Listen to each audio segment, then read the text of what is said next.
Welcome, the Lord's chosen. When destiny upgrades your position, explanations become unnecessary, just performance. Chosen ones, this isn't your glow-up era. This is your takeover season. You've spent too long apologizing for the very thing you were designed to dominate with. You've downplayed brilliance, edited your truth, and dimmed your light so others wouldn't feel exposed. But here's the reality. When God hardwired greatness into your DNA, He didn't install an apology button. Fact, psychologists have found that people with a strong sense of purpose trigger the same neurological responses as those experiencing euphoria, meaning walking in your calling literally rewires your brain for power. So when they say, "You've changed," they're right. You've become chemically incompatible with mediocrity. You were built for this life, not the filtered one they pretend to live online, but the kind that demands pressure, precision, and purpose. You didn't survive all those silent wars just to sit politely at tables you were meant to redesign. You're not a guest here. You're the blueprint, the architect, the system update they didn't know they needed but can't function without. And let's be honest, the way you're taking over isn't even aggressive. You're just existing loudly in a world that was used to your silence. You're not power hungry, you're purpose hungry. And when purpose eats, fear starves. So no more, "I'm sorry for being too much." No more, "I didn't mean to outshine." You did mean to, because this was never about being liked. It was about being legendary. This is your time, your territory, your takeover, and you owe no one an explanation for it. Number one, you were never competing, you were confirming. You were never in competition with anyone. That was the illusion the world sold you. The chosen ones don't fight to prove worth. They move to confirm what's already theirs. While others are chasing trophies, you're simply stepping into timelines that were designed with your name on them. Every time you rise, it's not proof of superiority. It's evidence of prophecy unfolding. That's why envy surrounds your success, not because you're doing too much, but because your elevation feels effortless. They're measuring effort. You're manifesting alignment. Competition is what happens when people operate without clarity. They fight for visibility because they don't know identity. But you've always known deep down that you were meant to stand out, not to stand against. You're not on the racetrack with them. You're on your own route, and that frustrates those who expected you to follow their map. The truth is, they can't understand how you're winning without the usual formula. No crowd, no applause, no validation, just quiet precision. But that's because your lane was never public property. When you stopped trying to compete, life started to align. Doors opened because your energy stopped begging and started belonging. You moved from trying to prove to showing what's true. That's the shift that terrifies people. When you no longer chase approval but command it through authenticity, you're not outpacing them, you're outgrowing them. The more you evolve, the less you even see them in your rear view. Not because you're arrogant, but because you've realized comparison is the thief of clarity. Every move you make now is confirmation that what you prayed for wasn't fantasy, it was foresight. You're not proving your value to the world. You're proving the world wrong about its version of value. Your journey isn't about being first or being best. It's about being aligned. And when alignment happens, victory is no longer something you chase. It's something that naturally finds you. Number two, you're the disruption. They prayed would never come. You didn't just arrive. You interrupted patterns. Your existence alone exposed everything that was pretending to work. People had built entire comfort zones on lies, habits, and hierarchies that depended on everyone staying asleep. Then you showed up, fully awake, asking the questions they avoided and living with a boldness they tried to label as arrogance. You became the reminder that comfort is not the same as peace, and silence is not the same as wisdom. You are the disruption they feared, because your presence forced accountability in spaces that worshipped complacency. They never hated you. They hated what you revealed. Your growth unsettled the structure. The same people who once cheered for your potential panicked when that potential turned into power. They didn't mind you dreaming, as long as you stayed manageable. But the moment you stopped waiting for approval and started acting from purpose, you became a threat to every system built on control. You're not rebellious, you're reformational. You don't destroy for attention, you disrupt for correction. Disruption doesn't mean chaos, it means evolution. When light enters a room that's used to darkness, it looks offensive at first, but eventually it becomes the new standard. That's what your presence does. It forces others to evolve or expose themselves as unwilling. And here's the irony. Many of them prayed for change, but when it arrived through you, they resisted it because it didn't look convenient. You were the answer they weren't ready to receive. Your role isn't to fit in. It's to redefine what normal looks like. You carry an energy that shifts culture, challenges tradition, and unsettles false authority. That's not pride, that's purpose. You weren't sent to maintain the system, you were sent to upgrade it. And the discomfort you cause is proof that the world was long overdue for your arrival. You're not the storm, you're the reset that comes after it. Number 3, you were built in silence. So your presence could be thunder. While others were busy being seen, you were being shaped. Your development didn't happen under lights or applause. It happened in the quiet, uncomfortable places where no one was clapping and no one understood. That silence wasn't punishment. It was construction. It was where you learned to rely on discernment instead of direction, faith instead of feedback. The chosen ones don't get the luxury of being noticed early. They get the privilege of being refined privately, so that when they finally appear, their impact speaks before they do. People often mistake silence for inactivity, but they never realize that real power grows out of sight. You weren't absent, you were incubating. Every delay was a layer of strength. Every hidden season was God stretching your capacity. So when your time came, your presence didn't just enter the room, it shifted it.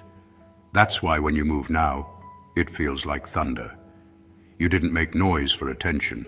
You became the sound of fulfillment. The world has grown used to loud ambition and shallow confidence. That's why your quiet rise confuses people.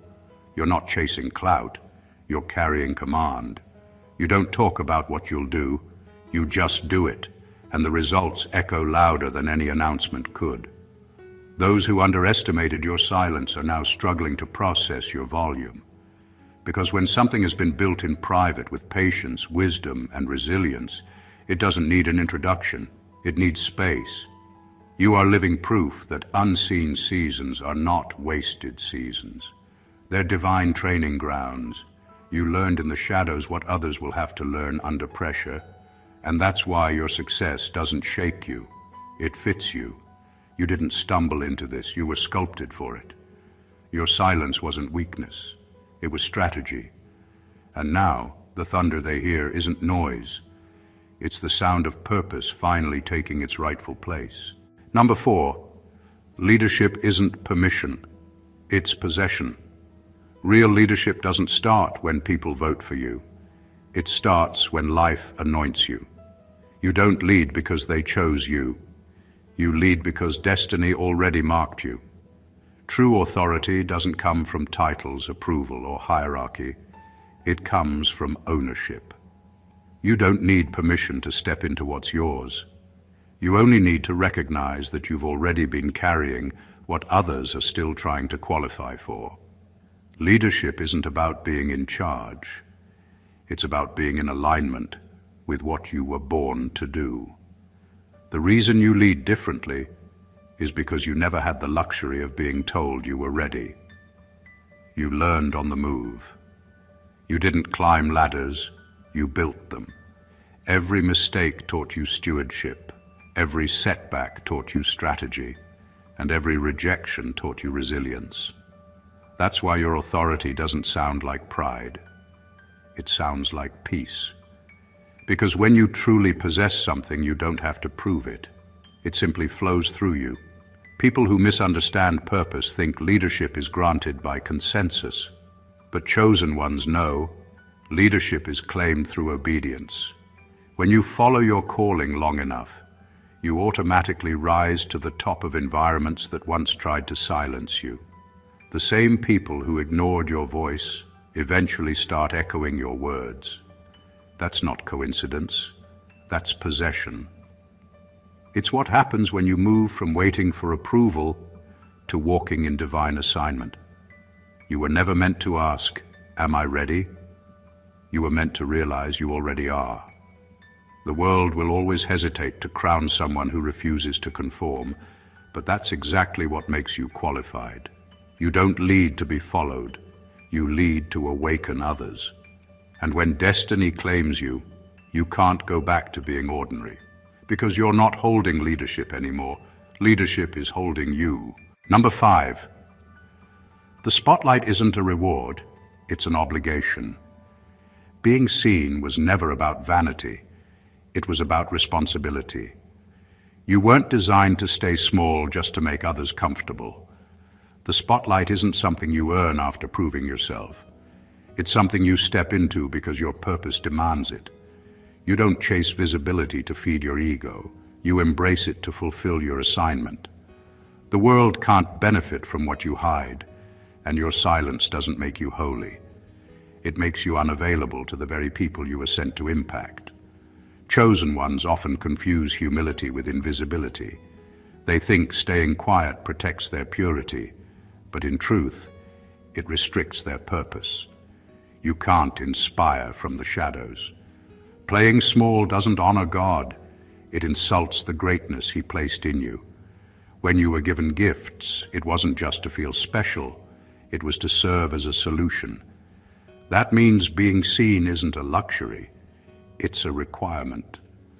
Visibility is how your calling finds its audience. The spotlight was never meant to glorify you. It was meant to amplify the message that flows through you. You're not standing there to be admired. You're standing there to awaken others. You're the evidence that obedience leads to influence. And influence, when used correctly, doesn't inflate pride. It ignites purpose. The light is not yours to hide under comfort or fear. It's yours to carry even when it burns. There will always be people who misinterpret your confidence as arrogance, but that's because they've never seen conviction lived out loud. Don't apologize for your visibility. Steward it. You're not trying to be famous.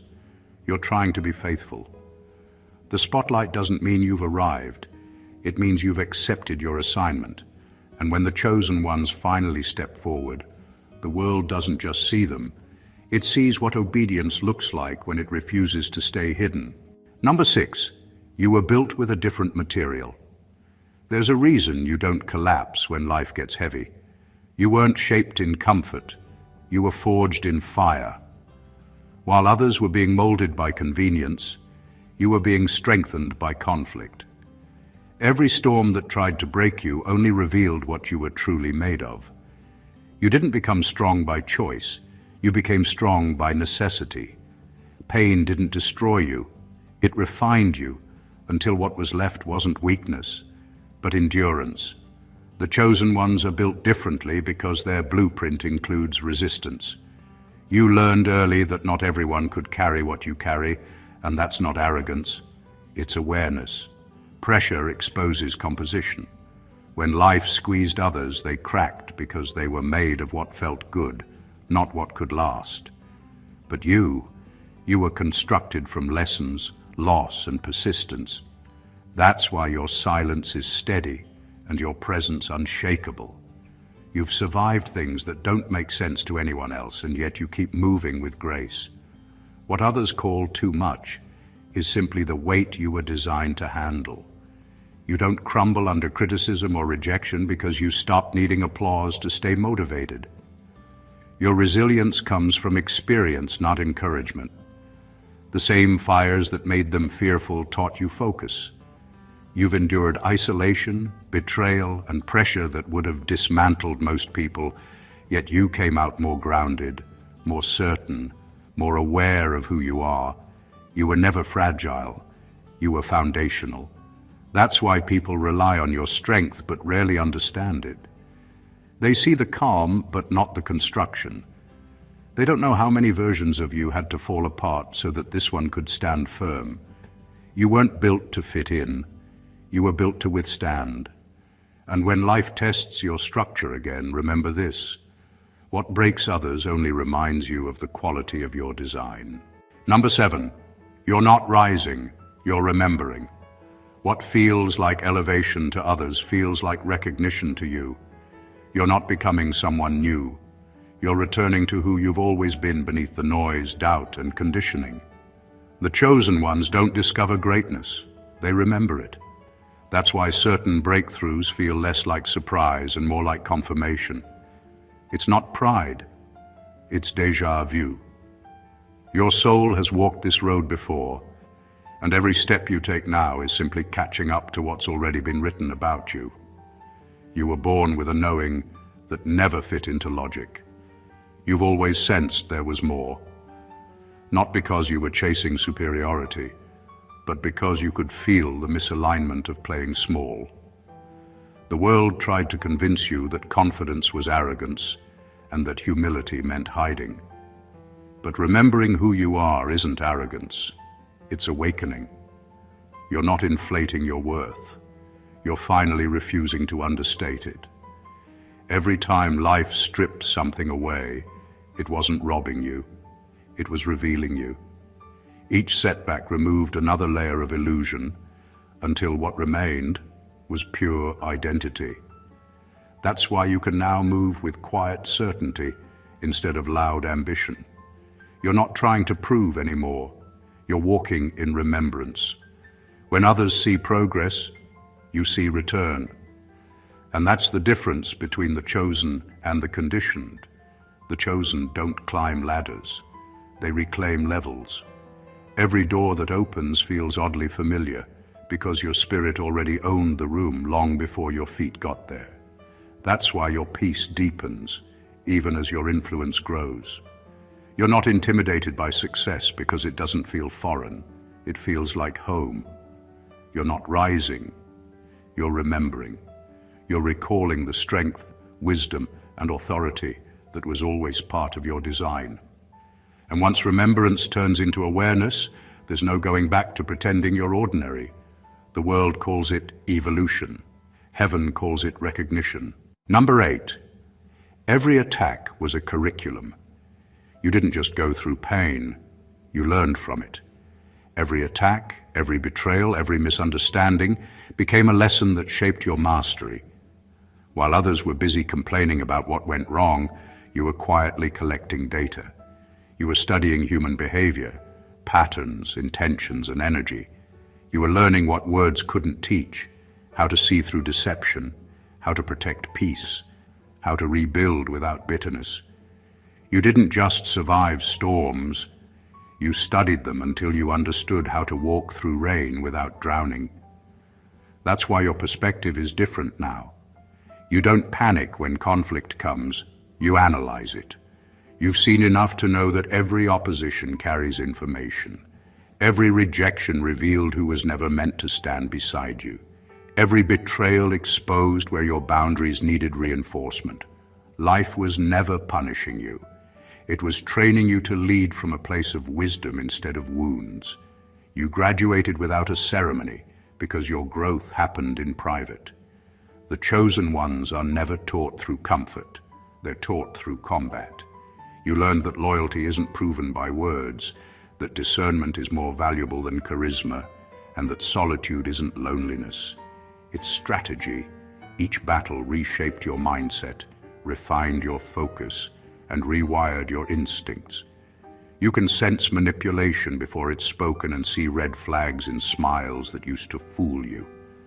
That's not paranoia. That's experience turned intelligence. And now, what once hurt you has become your manual for leadership. You're not bitter. You're built. You understand timing, temperament, and truth in ways that can't be learned in peace. You've earned a kind of wisdom that textbooks can't offer, the kind that comes from surviving what was meant to silence you. Every attack was a teacher, and every scar is a certification. You didn't just make it out, you mastered it. Number 9, they can't cancel a covenant. You were never built on popularity, you were built on promise. That's why no matter how hard they try to erase you, something always brings your name back into the atmosphere. You're not here because of luck or strategy. You're here because of covenant, a divine agreement written long before you had the language to describe it. What's rooted in purpose can't be uprooted by perception. You're not trending, you're timed, and timing will always outlast talk. People can cancel contracts, unfollow, or turn their backs, but they can't void what heaven already authorized. Every setback, every false rumor, every closed door only confirms the strength of the seal over your life. You've noticed it, how situations that should have ended you somehow expanded you. That's what happens when your assignment is protected by divine order.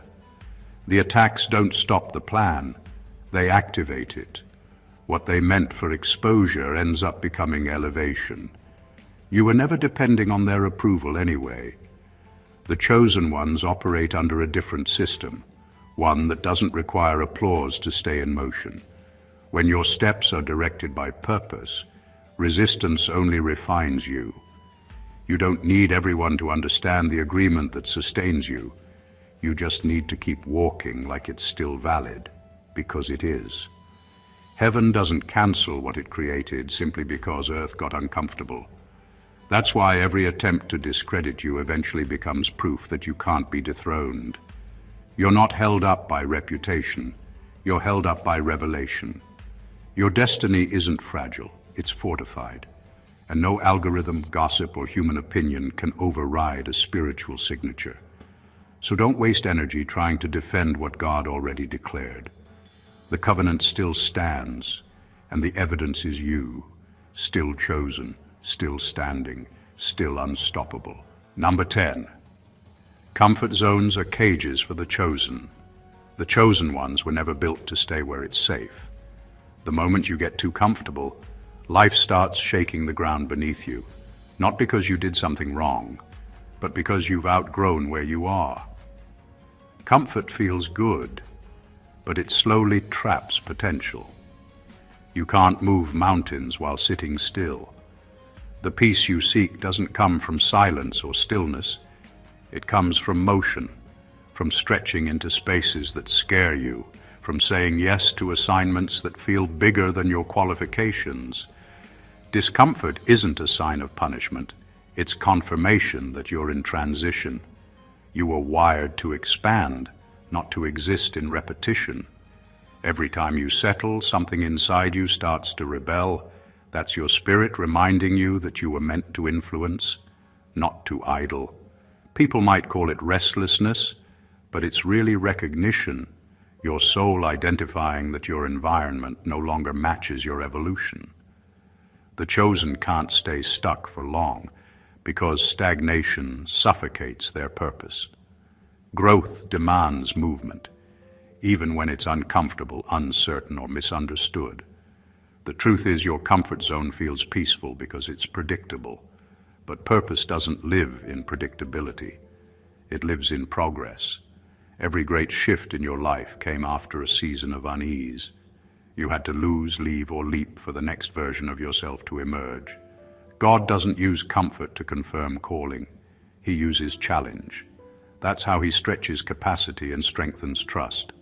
So when life starts shaking, stop trying to hold everything still. Let the stretch do its work. Every new level demands new adaptability. The discomfort you feel isn't chaos. It's calibration. You're being adjusted to carry more.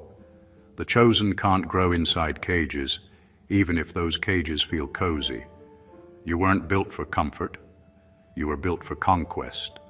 And every time you move beyond what feels safe, you prove that obedience is greater than ease. Number 11. You don't take over by force. You take over by frequency.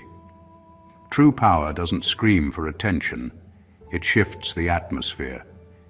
You don't need to fight for space when your energy already commands it. The chosen ones move differently. They don't rely on aggression or intimidation to be felt. They operate on frequency, an inner vibration of purpose, clarity, and authority that speaks louder than volume ever could. You don't dominate by control, you dominate by alignment. When your character, spirit, and focus are tuned to purpose, everything around you adjusts without confrontation. That's why your presence changes rooms even before you say a word. It's not arrogance, it's resonance. You've cultivated discipline, consistency, and depth in silence, and now those frequencies radiate naturally. People sense the difference because energy never lies.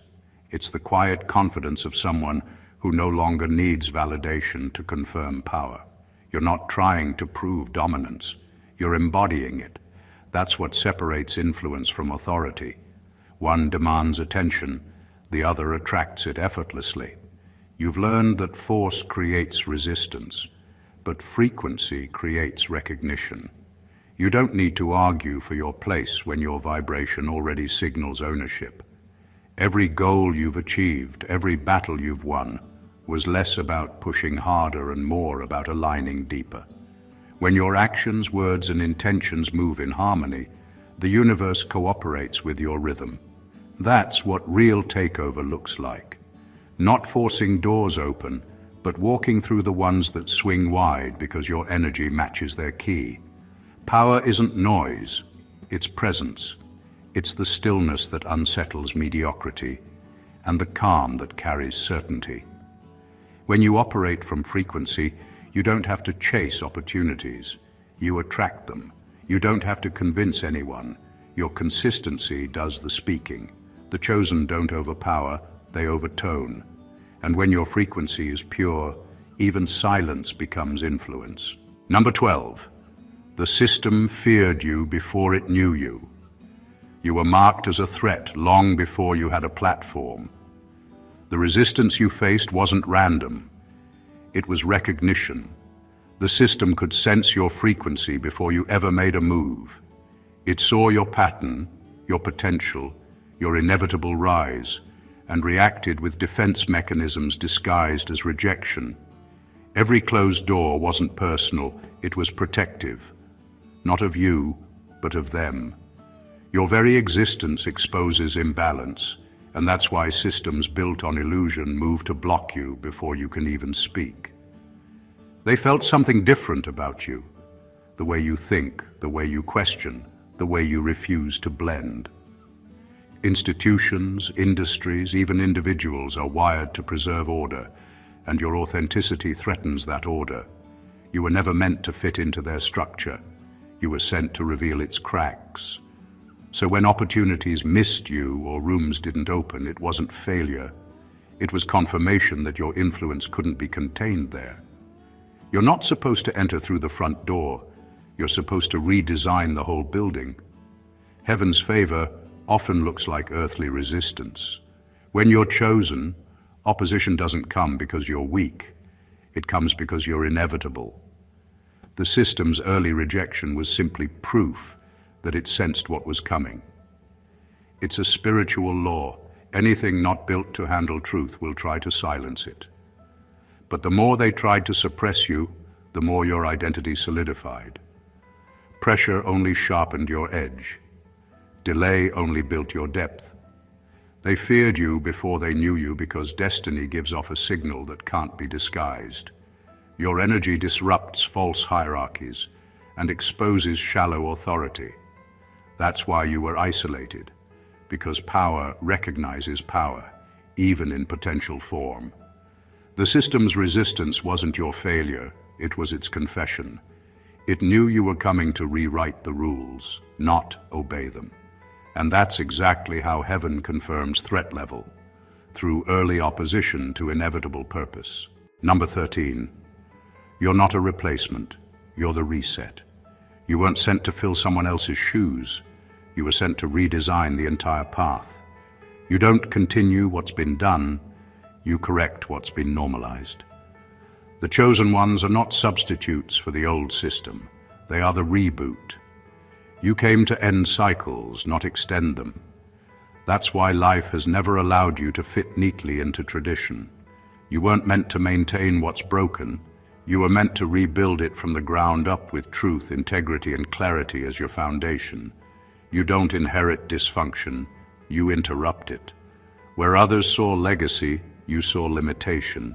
You realize that not everything handed down is worth holding on to. The world keeps repeating patterns because most people mistake inheritance for instruction. But you saw through that.